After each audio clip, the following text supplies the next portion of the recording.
para continuar nossa conversa sobre o projeto do metrô e o transporte coletivo em Curitiba, quem está aqui conosco é o superintendente da Secretaria Municipal de Planejamento e Administração, César Rissetti. Bom dia, superintendente. Bom dia. Bom, César, para começar a nossa conversa, nós fomos até as ruas de Curitiba para saber o que os curitibanos pensam no projeto do metrô, se eles concordam. Vamos conferir. Sim. Você acha que metrô seria uma solução ou... Não, acho que o metrô não seria uma solução, primeiro, porque acho que a cidade já está constituída e fazer um metrô atualmente acho que requer um gasto elevado. Facilitaria a vida de muitas pessoas, seria mais rápido, talvez mais tranquilo. Acho que seria uma solução, porque os metrôs podem transportar uma grande massa da população e deixar o sistema mais folgado. Olha, não sei se seria uma boa. O metrô, se ele for feito num traçado que seja bom o suficiente, ele atende muito mais gente que um biarticulado, muito mais gente do que qualquer tipo de ônibus. Traria bastante benefícios, só que até então não saiu do papel, né? Depende como que seria feito o metrô. Se o metrô fosse só o metrô e tirasse os ônibus, eu não acho que seria uma boa ideia. Olha, eu acho que o metrô ainda é cedo para Curitiba, sabe? Mais condução, mais ônibus seria ótimo. Eu acho que mais ciclovia, mais transporte alternativo, o metrô só vai piorar a situação aí. Bom, superintendente, para começar a nossa conversa, eu queria te perguntar. Desde 2002, quando se começou a falar do metrô aqui em Curitiba, já foram feitos diversos projetos, estudos, e nisso tudo já foram gastos mais de 11 milhões e meio de reais nesses estudos.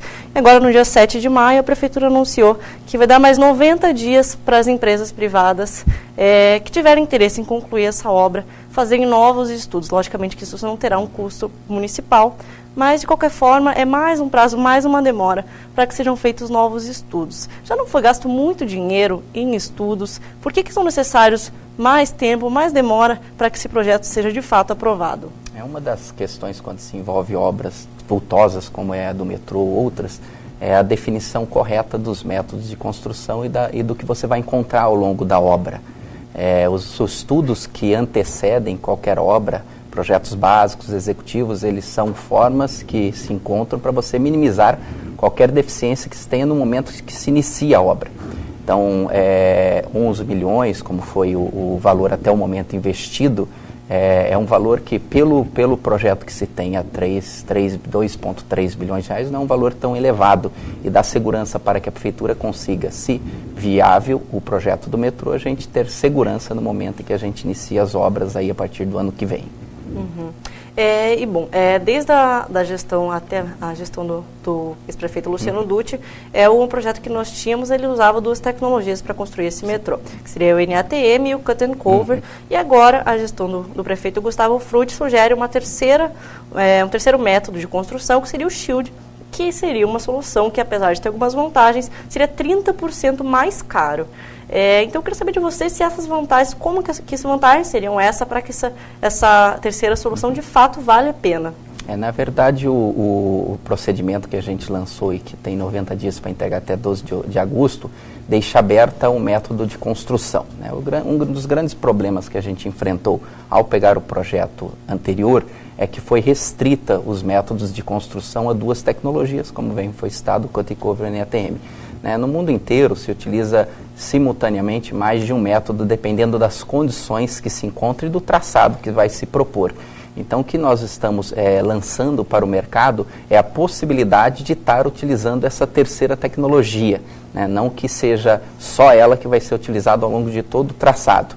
Em geral, os estudos apontam, não só no Brasil, mas dados reais, dados de outros países, que a partir de 3 quilômetros o método de tunelador ele se torna mais viável e economicamente mais barato do que o método do NATM, que é um método mais artesanal, como se diz, um pouco mais de difícil execução quando você tem uma quilometragem acima de 3 quilômetros. Então, não necessariamente o projeto ficará mais caro em função do método de construção. E você pode, eventualmente, até ficar mais barato em função de escala que vai se ter ao longo desse traçado. Mas não há restrição, esse ou aquele método. O setor privado que tem, obviamente, conhecimento, ele vai ter toda a condição para propor a melhor tecnologia de acordo com o traçado que foi estabelecido na linha norte-sul do corredor que hoje passa o biarticulado. Bom, então, desde que foi aberta essa nova consulta pública, o que as empresas, não sei se novas empresas já demonstraram interesse, alguma delas optou por utilizar esse terceiro método de construção? Nós já recebemos mais de 6 demandas de empresas, consultorias, né, empresas projetistas, não só aqui do Brasil, mas de outros países também. Né, e o que a gente está esperando, aguardando até o dia 12 de agosto, quando elas vão enviar o projeto. Hoje nós não teríamos como dizer se a empresa está ou não utilizando qual a tecnologia que ela vai utilizar. Né. Nós esperamos que a tecnologia que vai ser utilizada seja melhor, tanto no que se refere a custo, quanto o benefício que se tem ao longo do traçado. Né? Uma das questões que, obviamente, que se leva em conta no projeto anterior é que a região que seria utilizado o método do cut and cover, ele teria muito impacto no comércio, na vida das pessoas. Né? Na verdade, é uma evolução que se tem de projeto. Né? Quando se iniciou esse projeto lá atrás, se imaginou que esse método seria restrito às canaletas, não invadiria as vias laterais que transitam a via lenta e nem impactaria, portanto, muito o comércio, a circulação das pessoas. Mas à medida que os estudos foram aprofundados, né, se percebeu que não era só restrito à canaleta. Na verdade, você vai ter um obstáculo em toda a lateral e também na canaleta, o que acaba dificultando. Então é um avanço, né? O projeto a gente acredita que já estava quase 80% pronto, faltava os 20%, que é o que a gente quer aí até o dia 12 de agosto. Bom, a previsão é de que com o metrô vai atender uma demanda de cerca de 400 mil passageiros por dia. Quais seriam os principais trechos que o metrô ia ajudar a desafogar? Principalmente a região sul, né? Por isso que ela é a primeira fase. Em geral, o metrô numa cidade, ele opera como uma via estrutural de uma cidade no transporte coletivo. Né? Nós não acreditamos, né, até pelas opiniões, né, não acreditamos que o metrô seja a solução da mobilidade urbana de Curitiba. Ela pode fazer parte da solução da mobilidade urbana de Curitiba. Né? Então, ele em geral, em cidades como do Porto de Curitiba, o metrô ele se torna estrutural e você tem, obviamente, todas as alimentações que ocorrem para que o metrô opere com custos, né, que deem condição para uma tarifa adequada para a sociedade. Então, obviamente que além do projeto do metrô de Curitiba, que nós estamos agora finalizando, também existem outros projetos que a Prefeitura está estudando e que será divulgado também no mês de agosto, né, que vai complementar o sistema de mobilidade urbana de Curitiba. Né? Quando se fala de transporte, tem duas questões importantes, né? Mobilidade e acessibilidade. O metrô não dá acessibilidade. Né? Quem dá acessibilidade é um sistema seja de veículo leve, seja de ônibus, seja de bicicleta ou qualquer outro modal que se tenha. O metrô dá mobilidade, ou seja, rapidez quando você tem um grande fluxo de pessoas. Né? Então ele entra na estratégia que se tem de dar mobilidade à cidade de Curitiba, que é o terceiro item mais comentado pela sociedade como necessidade que a gente tem na nossa cidade. Bom, o atual projeto, ele prevê que o metrô seja feito de forma subterrânea, mas que as vias externas sejam feitas para uso dos pedestres.